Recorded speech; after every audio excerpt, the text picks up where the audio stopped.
click on next, and this is the most important page where you have the form fields drop down, tables drop down, table fields.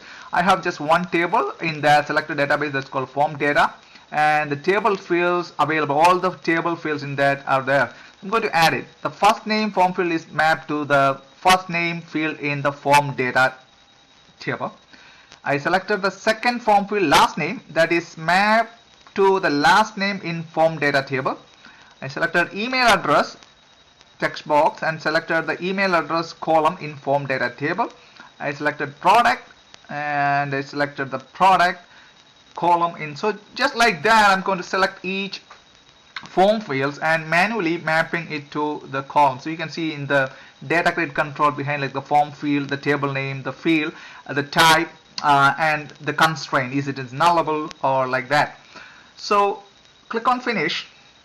It says an XML file, so a new form.config is created for you. Like look at the config file. It's the name of the config file is exactly same as the ASPX page. For example, if you have student.aspx, the config file name is something like student.config. So now you have new form.config. If you look to the drive, you can see that config file. Let me go back to that.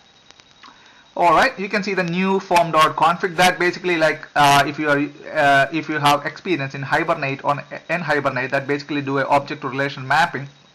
It's just like that. You have the in Hibernate you have the objects to relational mapping. Here you have the control, the form controls to the relational mapping. So that config file is basically an XML that contains all the constraints, validations, and the mapping from your control to the the table column.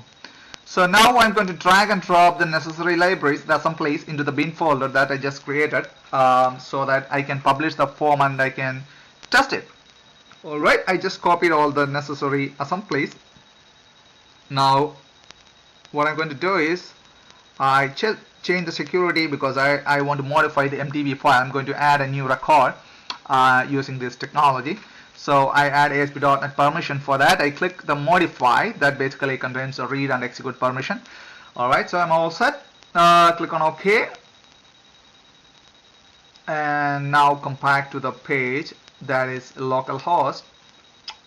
Alright, slash my site slash new form.aspx. That's a ASPX page that just created with all the controls on the table. Alright, now you can see the gray table with all the fields that we dragged. I'm going to enter the first name John, last name Doe, email address jdoe at mydomain.com. Alright, product I select auto email. That is the second one. Yep, it's the second one. And I enter comment. This is okay. So great. Okay.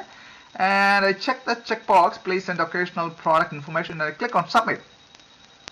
As soon as I click on submit, I'm redirected to another page called thankyou.aspx. That means the data is updated successfully into the database. Now go to the data folder, open the MS Access database, form data table. There you go. You have the data. I just entered this record to the ASPX page. If you look at that, I don't have a stored procedure. I didn't open any connection. I didn't write a single line of code. All I did is I just dragged and dropped controls, and I used a wizard, and in that wizard I connected to the database, and that is a wizard listed all the tables, all the columns for me, and I manually mapped each controls, okay, in the form to whatever columns I want. So the most important thing is here I used a simple relationship, like all the form fields were connected to columns inside a single table. So you may have a complex data structure, complex database relationship like foreign key, or you can have complex relationship. So in that case, the controls inside a form may be connected to different columns in different tables. So if the database design is done correctly, the wizard will generate the joins for you. You don't have to worry about that. Okay. For example, you have a table called student and another table called academic that basically contains the academic data of the student, and the student ID is the foreign key to that table. So in that case, in that case, if you select, if you map a control to the academic table and also to the student table, there's going to be a join query. The wizard will generate the query in the background for you. For example, if you want to search, if you want to insert, update, or a delete, the wizard will take care of it. The only thing is that you have to select the correct column and map it to the correct form field. When I say form field, those are the controls on your SPX page. So that's all about the technology. So what I'm thinking is a reverse engineering approach where, we don't want to give the user a wizard to manually do it. Rather, the user can drag and drop the table columns directly to the SPX page. So for example, let's think about this demo, what I showed you right now, the student table or the form data table. Just imagine the user is dragging and dropping the student name, age, the student email, student date of birth to a SPX page, and the thick dialog box window is the intermediate wizard kind of stuff that basically prompt the user to select a control. Okay, the user is right now dragging and dropping a student name column to a SPX page. The wizard will ask the user, okay, now you are trying to dragging and drop student name into the page. Which control you want to select? Okay, I say I want a text box to represent this in the front end. So I select a text box, I click OK. When I click OK, that generates a custom HTML for that control, and it updates a schema. So when you do HTTP post, when the form is posted, it gets the data HTML as an XML and validate that against an XSD that represents the the view that you created. When I say view, it's just like a database view. You may drag and drop columns from different tables. So a view is generated for you. So each form is a view. Okay.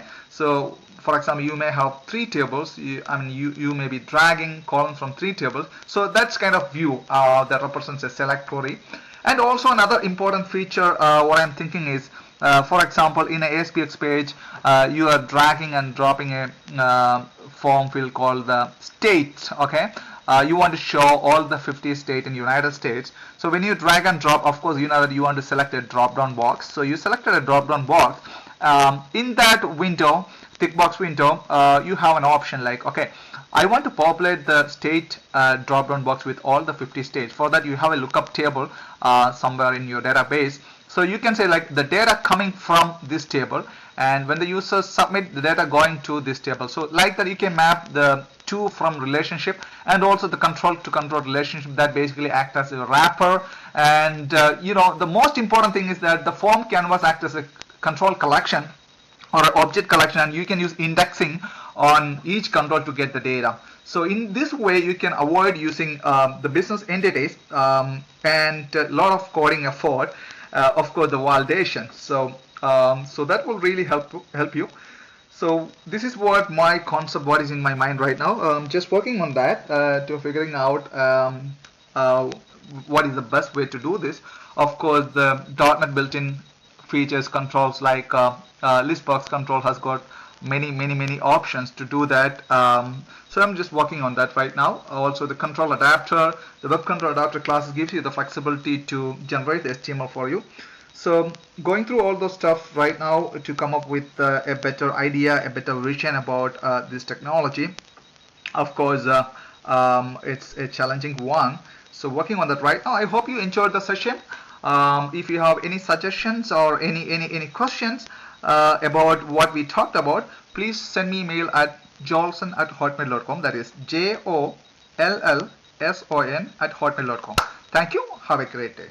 Bye.